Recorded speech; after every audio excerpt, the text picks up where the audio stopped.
दोस्तों, जिस तरह हम लोगों की सोच एक जैसी नहीं हो सकती, उसी तरह चीज़ों को देखने और उन्हें समझने का हमारा नज़रिया भी एक जैसा नहीं हो सकता। कोई इंसान ऐसा होता है जो हमेशा अच्छी चीज़ें सोचता है, तो कोई ऐसा होता है जिसके दिमाग में हमेशा बुरे विचार ही आते हैं। उसी तरह कोई व्यक्ति ऐसा होता है जो हर चीज़ों में कुछ न कुछ अच्छाई ढूंढ लेता है, लेकिन कोई ऐसा भी होता है जो हर चीज़ों में कमियां ही निकालता है। दोनों ही सिचुएशन में दो अलग अलग तरह की सोच रखने वाले व्यक्तियों को लगता है कि वो सही है। सही सोचने वाले को लगता है कि वो सही सोच रहा है और गलत सोचने वाले को लगता है कि वो भी सही सोच रहा है। लेकिन कहीं ना कहीं दोनों में से कोई एक व्यक्ति भी सही नहीं है, और यही बात मैं आपको एक छोटी सी कहानी से समझाने की कोशिश करूंगा। बहुत समय पहले की बात है। एक बूढ़ी औरत थी जो हर समय परेशान ही रहती थी। उनकी दो बेटियां थी। उनकी बड़ी बेटी की शादी एक छाता बेचने वाले से हो गई थी और उनकी छोटी बेटी का पति नूडल बेचता था।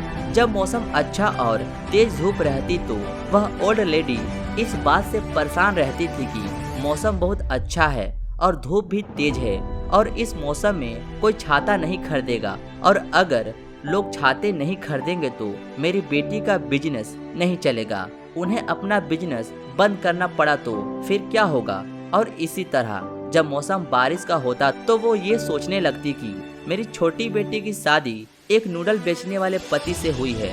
मौसम अगर बारिश का ही रहा और धूप नहीं निकला तो वो नूडल कैसे सुखाएगी। ज़्यादा बारिश हुई तो उनके नूडल्स भी खराब हो जाएंगे और उनके पास बेचने के लिए नूडल्स भी नहीं होंगे, तो फिर वो लोग क्या करेंगे। अपनी दोनों बेटियों के बारे में सोच सोच कर वो ओल्ड लेडी हमेशा दुखी रहने लगी। मौसम भले ही सुहाना हो या बारिश का, उसे अपनी दोनों बेटियों में से किसी न किसी की चिंता लगी रहती थी। उस लेडी को हमेशा दुखी और रोता हुआ देख लोग उसका मजाक उड़ाने लगे और मजाक मजाक में उसे द क्राइंग लेडी कहने लगे। एक दिन उस इलाके में एक मोंक आया और उसने वहाँ के लोगों से द क्राइंग लेडी के बारे में सुना। उस लेडी के बारे में और जानने के लिए वो मोंक उससे मिलने उनके घर आया। वो ये जानने के लिए काफी उतावला था कि वो लेडी हमेशा दुखी क्यों रहती थी। उसने उनसे बात करी और उस ओल्ड लेडी ने अपनी सारी प्रॉब्लम उस मोंक को बताई। मोंक मुस्कुराए और उस लेडी से बोला, मैम, आपको चिंता करने की कोई ज़रूरत नहीं है। मैं आपको खुश होने का रास्ता बताऊंगा। फिर आपको अपनी किसी भी बेटी के लिए कभी कोई दुख नहीं होगा। वो लेडी एक्साइटेड होकर बोली, आप मुझे जल्दी से बताइए कि मुझे खुश रहने के लिए क्या करना होगा। उस मोंक ने कहा, मैम, आपको सिर्फ अपना नज़रिया बदलने की ज़रूरत है। धूप वाले दिन में आप ये ना सोचो कि आपकी बड़ी बेटी छाते नहीं बेच पाएगी, बल्कि ये सोचो कि धूप में आपकी छोटी बेटी बहुत सारे नूडल्स सुखा सकती है, जिससे उसके पास आने वाले समय के लिए बहुत सारे नूडल्स हो जाएंगे, जिससे उसका बिजनेस बहुत अच्छा चलेगा। और जब बहुत बरसात होगी तो आप अपनी बड़ी बेटी के बारे में सोचें कि वो बहुत सारे छाते बेच पाएगी, जिससे उसके पास आने वाले समय के लिए काफी पैसा हो जाएगा। फाइनली उस बुढ़ी औरत को चीजें समझ आ गई। उस लेडी ने मोंक की बातों को फॉलो करना शुरू कर दिया और कुछ समय बाद वो ओल्ड लेडी अपनी चिंताएं छोड़कर हंसने और मुस्कुराने लगी और फिर लोग उसे द लाफिंग लेडी कहने लगे। दोस्तों, ये छोटी सी स्टोरी हमें ये बात सिखाती है कि हमारी लाइफ में सब कुछ हमारे नज़रिए पर डिपेंड करता है।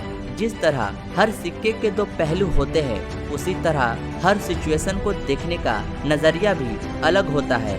ये हमारी सोच और हमारे नज़रिए पे डिपेंड करता है कि हम किसी सिचुएशन की ब्राइट साइड को देखते हैं या फिर डार्क साइड को। हमारा नज़रिया जितना सही होगा, हमारी लाइफ में प्रॉब्लम उतनी कम आएगी।